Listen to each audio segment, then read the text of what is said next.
3 steps to start life change that can change your life, your personality, your lifestyle, everything can change. Here's the steps. Number 1, find out how things work. The first key to doing better is find out. To change your life, really, you need ideas. There isn't anything an idea can't change. And Schoaf taught me the major problem is lack of an idea, not a problem.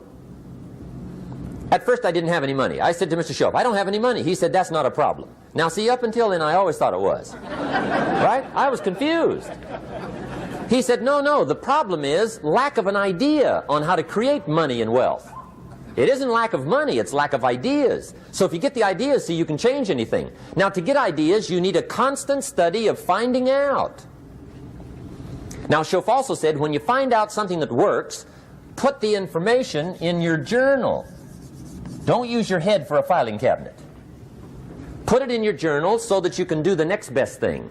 Repetition, repetition, repetition. Go over it. And if you repeat it, go over it, sure enough, someday, some mysterious day, the idea takes root, starts to grow, and shows up in your bank account, and your dress, and your personality, and your lifestyle. But capture the ideas in your journal. Find out how things work. Schoaf gave me this word for my life change. He said, study. Great word. If you wish to be successful, study success. If you wish to be happy, study happiness. If you wish to be wealthy, study wealth. Don't leave it to chance. Make it a study.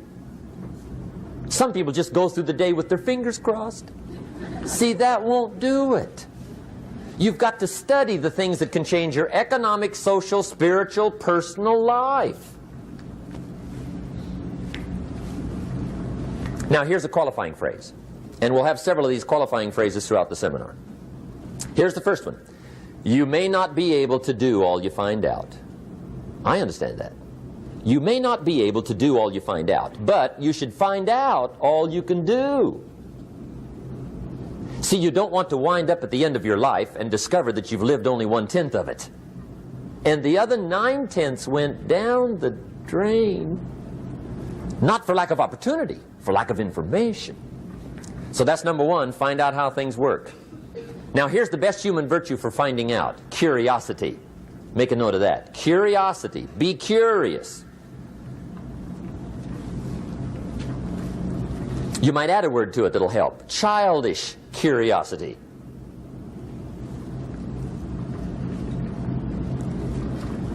What will kids do if they want to know something bad enough? Bug you. That's the phrase.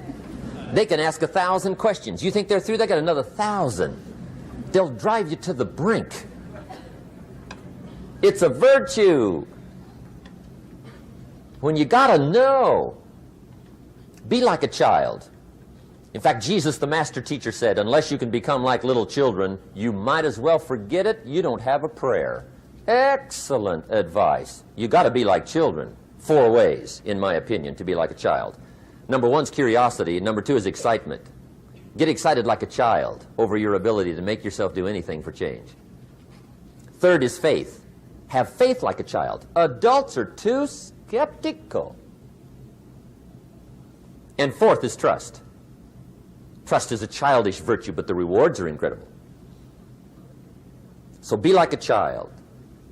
Now, if you're curious, let me give you 3 ways to find out how to change anything. Any life direction, any dimension. Here's 3 ways to find out how to change anything. Number 1 is to read. Become a good reader. All of the successful people I know and work with around the world, they're all good readers.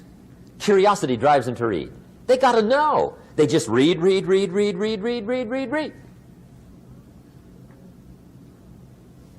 Become a good reader. Now, that's my opinion. Listen to the other lecturers, and listen to me, and make up your own mind. Don't be a follower. Be a student. Okay? I say, really, for life change, you got to read. One way to learn is from your own experiences. But another way to learn is from other people's experiences. See, one book might save you 5 years if you read it. Did you know there's books on how to be stronger, more decisive, be a speaker, be a leader, have a better effect on other people, develop your personality? Did you know there's books on that? And people don't read them? How would you explain that? And they can read. Did you know that hundreds of successful people have written their stories in books and they wrote down how they did it and people don't read it? How would you explain that? The guy's busy, I guess. You know, you get tied up. The guy says, well, yeah, you work where I work, but the time you struggle home, it's late. You got to eat a bite of supper, watch a little TV, get to bed. You can't sit up half the night reading. And the guy's behind on his car payment. Good worker, hard worker, sincere. But you got to be better than sincere and work hard. Otherwise, at the end of your life, you'll wind up cold, stony broke. You got to be better than a good worker. You got to be a good reader. The whole world is governed by laws. The universe, in fact. Laws. We call it the law of electricity. We call it the law of gravity. There's mathematical laws. There's physical laws, speed and velocity laws, agricultural laws. There's all kinds of laws. Now that we find ourselves on the spinning planet, you just have to learn what I call the setup. Learn the setup. Life's setup. Now, we didn't set it up, but we're here, so you got to learn it. And we should learn the setup for 2 basic reasons. Number 1, to keep from getting hurt. It's one of the major reasons for learning, so you won't get hurt. See, economically, socially, personally, you can get hurt just not knowing. Ignorance is not bliss. Ignorance is poverty. Ignorance is tragedy. You got to know, or you're going to get hurt. It's good to know not to walk out the 10-story window. That's excellent information. Now, what if a guy didn't know and he walks out? Now he's dead at the bottom. Somebody says, well, the poor guy didn't know. You got to know, or you're going to get hurt. Okay. Now, here's a parenthesis. You don't have to like the setup. I don't ask you to like how it is. That's not what's important. But it is important to learn how it is. Okay, so you don't have to like it, but you should learn it. That's what I tell the kids, right? Make sure you get the information. What you think about it, that's up to you. What you're going to do with it, that'll soon be up to you. But make sure you get it. See, there's nothing worse than being stupid. Nothing. I mean, being broke is bad, but being stupid is awful. And what's really bad is being broke and stupid, right? That's about the end of the world. I mean, there isn't anything much worse than that. Unless you're sick. Sick, broken, stupid. I mean, that is it, right? There's nowhere else to go. So make sure you get the information. It's key. You don't have to like it, but learn it. If this big monstrous thing lifts up in the sky, hangs there for a little while, cuts loose, comes crashing down, boom, shakes the ground for 5 miles. And then this big monstrous thing lifts back up in the sky, hangs there for a little while, cuts loose again, comes crashing down, boom, shakes the ground for 5 miles. It just keeps doing it, this big monstrous thing, lifting up and then crashing down, boom. Now, you might come along one day and say, that's got to be a stupid arrangement, which is okay. You're entitled to your opinion. But the first thing you should learn to do is get out from under it, right? That's number 1. You might have a great moral argument. You might want to shake your finger at the sky, but do it from over there, right, so you don't get smashed. It's called your basic smart. So number 1, learn so you won't get hurt. Whether you like it or not, learn. Now here's the second reason for learning. the setup, to benefit. It's called the plus of life. And that's what life is, right? Both minus and plus. The minus is tragedy, heartache, misery, failure, unhappiness. But life is also happiness, prosperity, good feelings. So here's the key. Learn to get on the good side of the way things work.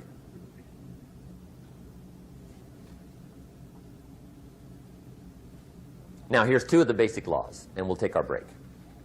Schoaf taught me these. They come from the Bible. Now again, I'm an amateur, okay, when it comes to the Bible. I'm not a pro. So you'll sort of have to take my way of putting it. But here they are. The first one is the law of use. The law of use. And it goes something like this. Whatever you don't use, you lose. Lack of use causes loss.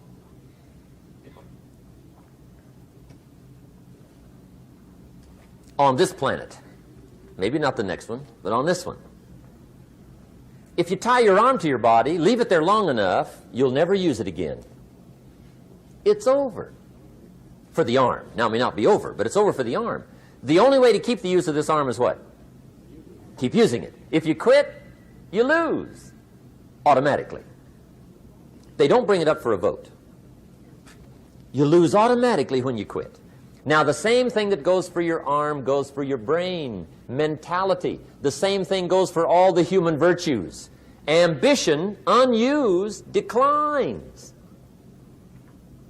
Strong feelings, unused, diminish. It doesn't grow, it diminishes. Faith, unused, decreases. It's a law. Vitality, unused, diminishes. Energy, unused, decreases. The guy says, well, I'm going to save up my energy. You can't do that. That's like trying to save today, put it on the end of the year. See, you can't do that. They'll come take you away. If you don't use today, what? It's lost. The guy says, well, I'll work twice as hard tomorrow to make up for it. See, that's foolish. You could have done that anyway. Today unused is lost. A talent unused is lost. An ability unused is lost. So here's one of the key expressions of the evening. Take a new inventory of yourself. Starting tomorrow, new project. Take a new inventory. And make sure that all of your talent and ability and mentality and ingenuity and vitality and strong feelings, faith, courage, make sure that all you've got's being used. Otherwise, you lose. Now, one of the best illustrations of the law of use is a Bible story called the Parable of the Talents. The talent story. Interesting story if you haven't read it in a while. Just review it. It's a good story. An ancient story. It says there was a master with 3 servants. He got them together one day and he said to the 3, I've got these talents. And in those ancient days, a talent was a measure of gold. And he said to the 3 servants, take these talents and see what you can do with them while I'm gone. He said, I'm taking a journey and I'll be gone for a while. When I come back, we'll get together, go over the book, see how you did. He said, here's 5 of these talents for you. 5. Here's 2 of them for you. 2. And here's 1 for you. 1. The master said, take those talents, see what you can do with them. When I come back, we'll get together, we'll go over it all. The servant said, okay, master takes off. According to the ancient story, the master comes back from his trip. When he gets back, he gets the 3 servants together, and as he said he would, he asks, how did it go with those talents? You were 5. What happened? That servant said, well, I took the 5 talents you gave me, and I put them to work. A little shaky at first, but he said things finally got rolling. And he said, I poured it on. And he said, my talents grew to 7, 8, 9, 10. He said, I doubled my talents from 5 to 10. Books will show. Master said, one heck of a job. Or something like that. He said, I gave you 2 talents. What happened? That servant said, about the same thing happened to me. I put those 2 talents to work, poured it on. They grew to 3 and then to 4. He said, I doubled my talents from 2 to 4. Books will show. Master said. Well done. He said, I gave you one talent. What happened? That servant said, well, I took the talent you gave me, and I carefully wrapped it, and I dug a hole and buried it. And camouflaged it, I suppose, right? So nobody would steal it. And he said, fortunately, nobody got it. And he said, I knew you were going to be here today, so I dug it up. Here it is, safely wrapped. I did not lose it while you were gone.